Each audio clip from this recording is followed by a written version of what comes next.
Whoever came up with the saying, "down with the man," clearly never played Pac Man. Or if they did, they only played the Atari 2600 version, in which case that saying makes complete sense.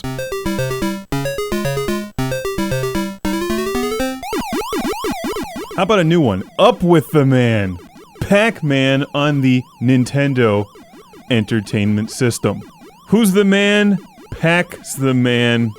Pac Man was one of the most popular video games in the early 1980s. Sadly, Pac Man had kind of a rough landing onto the home game console market with an abysmal Atari 2600 release. Not so with the Nintendo Entertainment System. NES owners got a bitchin' version of this rad game.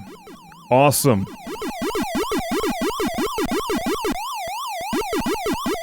Anyway, the Nintendo Entertainment System and this version of Pac Man were released many years after the Atari 2600 and that version of Pac Man. So naturally, there's quite a bit of improvement here. In fact, you get a very nice version of Pac Man for the Nintendo Entertainment System. It looks nice, it sounds good, and it plays pretty much like Pac Man. It starts off very slowly, though, and then rapidly picks up speed. So this does have kind of a unique take on Pac Man. It is slightly different than the actual arcade game. But I'm not sure that I would recommend that you go out and find this particular version of Pac Man for any one specific reason. It's just a good version of Pac Man.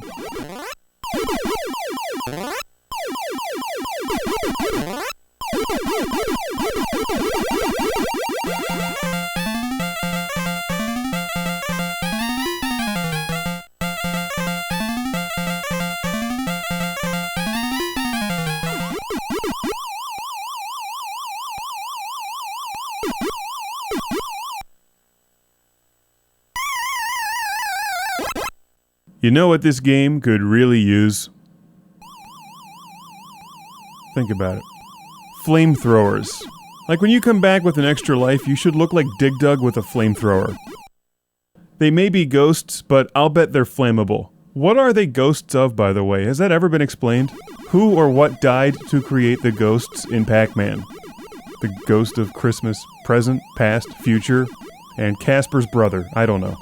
I'll jump ahead a few levels here. This is where the gameplay starts picking up speed, where the game actually becomes challenging. If you played Pac Man ever before, if you like Pac Man, I think it starts off too slowly. You have to grind through those initial couple levels, earning as many points as possible, and then fight for your life when the game gets faster. I do like the presentation. You get to see the entire full screen on the left, and then all the, other stuff like the numbers, the score, and the extra Pac-Mans that you have are on the right.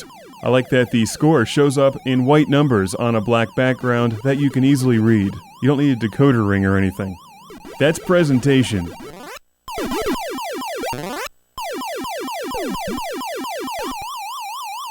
My only disappointment with this version of Pac Man is that it does not get the kind of presentation that Ms. Pac Man got on the Sega Genesis several years later.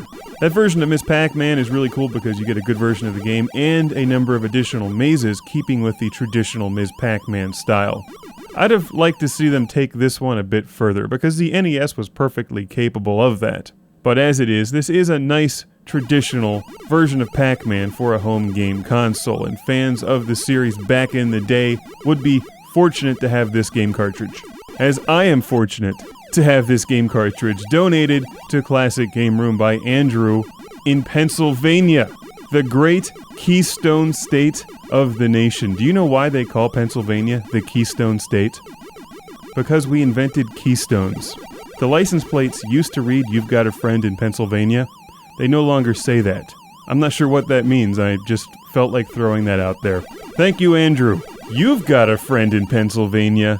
Classic Game Room. That's what the license plates should say. And instead of random numbers and letters, they should all have names of different Atari 2600 games.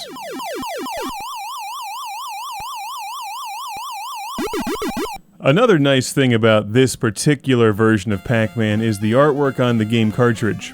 It's one of those Tengen game cartridges, so it doesn't look like the standard gray Nintendo Entertainment System cartridges. And the artwork on the game Cartridge is classy, because Pac Man is wearing a hat. A pimp hat. When you play this game right, Pac Man puts those ghosts out on Ho Road.